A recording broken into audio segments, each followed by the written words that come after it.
UFC over the weekend reportedly did 1.3 million pay-per-view buys. Now that is a blockbuster number. And some of you might hear that and go, well, yeah, I would expect it to do that much. Well, if you knew pay-per-view numbers, I think you'd be really impressed. For example, just real recent memory, but UFC 249. That was the first one back in the pandemic and everything, first sporting event back. But that did just north of 700,000, and that was a grand slam. The world of pay-per-view is so much nearly non-existent. In all fairness, nearly non-existent. You'll see Tyson Fury pop up.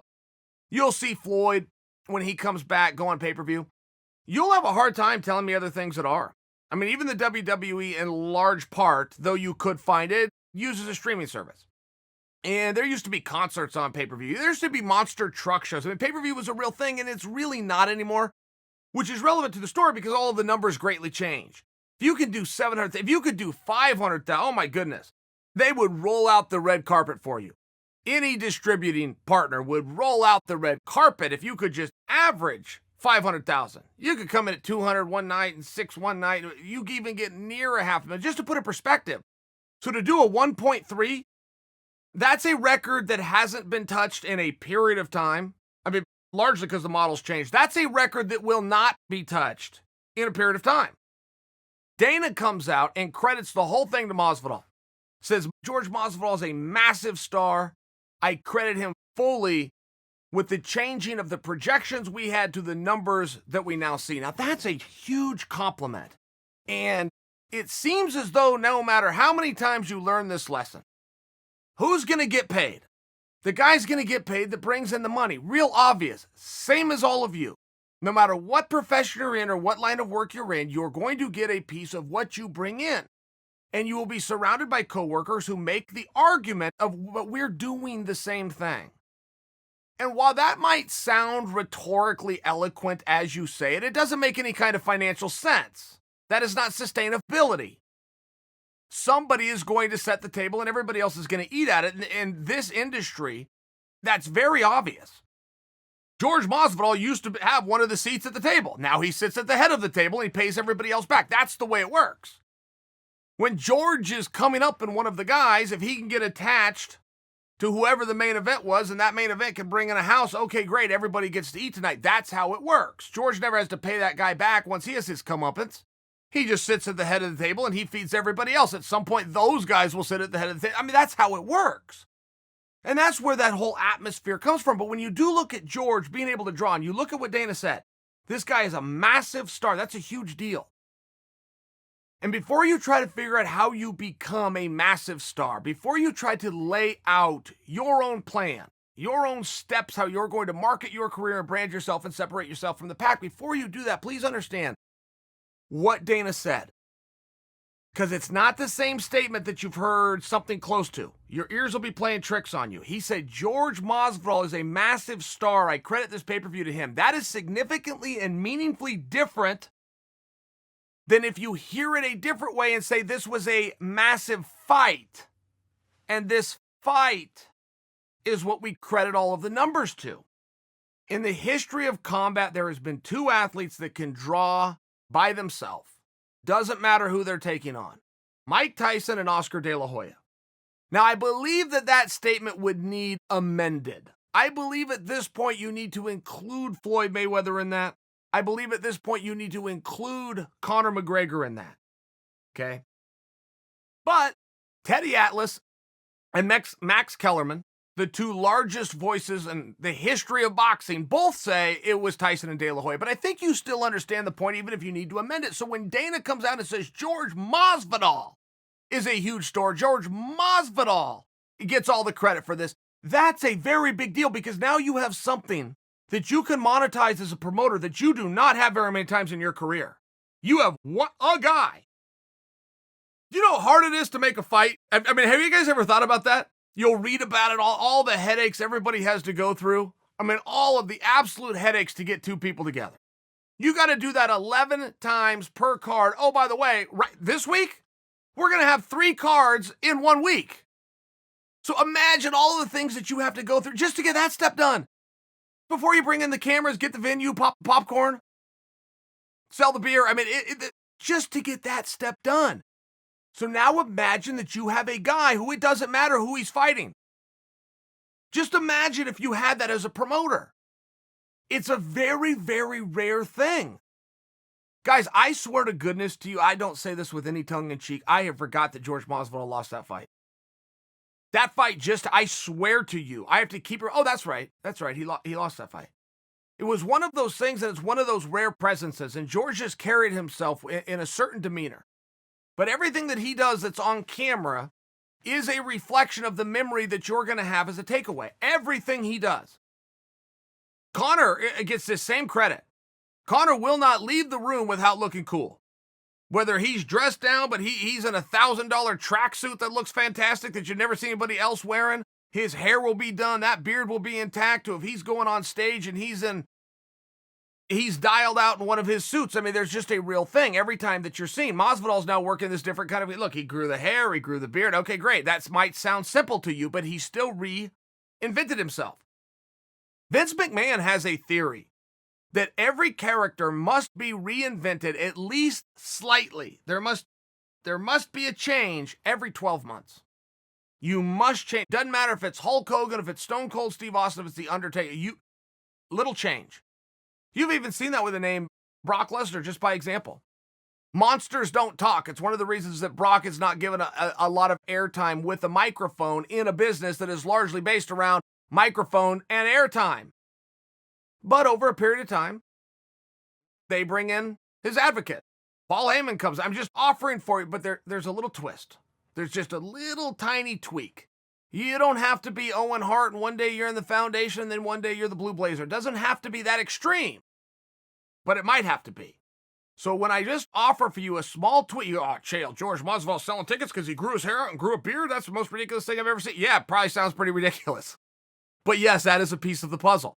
George Masvidal does not do interviews. It doesn't matter if it's in Skype or he's out walking around to go find himself a snack, unless he's wearing a Versace robe that nobody else... I don't even know where he gets those damn robes. I wouldn't even know where to go to buy a Versace robe if you challenged me right now. I mean, I suppose I'd have to go to the internet. I'm out here in Oregon. We don't have a Versace store. I could just share that with you. So also, there's something different there. How simple would you like that to be in your life? If your entire financial situation could change, you could take all the courses you want, you could sit in on the seminars, you could pay the money, you could read the books, or you could grow out your hair and put on a robe. How would you like if that was the key to success? Well, in some industries, it is. And some guys would look ridiculous in a robe, and they look ridiculous with the longer hair. For some guys, they can pull it off. And I don't suggest for you this is the key to Masvidal's success, but I'm pointing to you there are things that George Masvidal specifically can do that make you stop what you're doing and tune in. When I see Masvidal, when I see O'Malley, when I see McGregor, I don't know what's going on. If I'm flipping through my TV or I'm surfing the internet, I don't know what's going on, but I'll stop what I'm doing. Because something tells me something is about to happen. I don't know what's happening here, but something is happening. That's a very rare skill. I don't know that it's one that you could just go out and duplicate, but I do think with some planning and some studying and some strategy, you could do that. George Masvidal had a very clear strategy. He did. You guys don't see this. I talked to Masvidal about 3 years ago. He'd come out, I'm in Oregon, he came out to Oregon State with Colby, actually, before the dust up between them. They roomed together down there. They were catching workouts with the colleges nonstop, and I had Masvidal on the phone. He said, man, hey, can I come on and do your podcast? He said, man, I'm sick of not getting my word out there. I want to come on. I want to get my message out there. And Masvidal popped on, and he did good numbers. I talked to Masvidal a week ago. It almost broke the internet. Oh, and by the way, should I mention, he was the exact same guy I talked to 3 years ago. Nothing had gone to his head. He wasn't an arrogant prick. He didn't change his shtick. And so many people think that you have to talk trash. That's kind of you have to talk. Masvidal doesn't talk trash. I would make that same argument for you about the Diaz brothers. They talk truth. There's something very real about it, but there's no pretend. Is that a marketing technique? Yes, for them it most certainly was. I only offer for you the distinction that you do not have to be a trash talker. I've heard fighters come out and complain and go, well, I can't make any money because I don't want to talk trash. Well, you don't have to talk trash. Some guys don't. Some guys don't talk trash, but they say something that's interesting. And you can argue and be as mad as you want at the reality that you are going to be paid for what you bring in. That seems to really upset people as opposed to the punches and the kicks. There seems to be something that is just adverse to sportsmanship and what you were told. Guys, this is not Little League.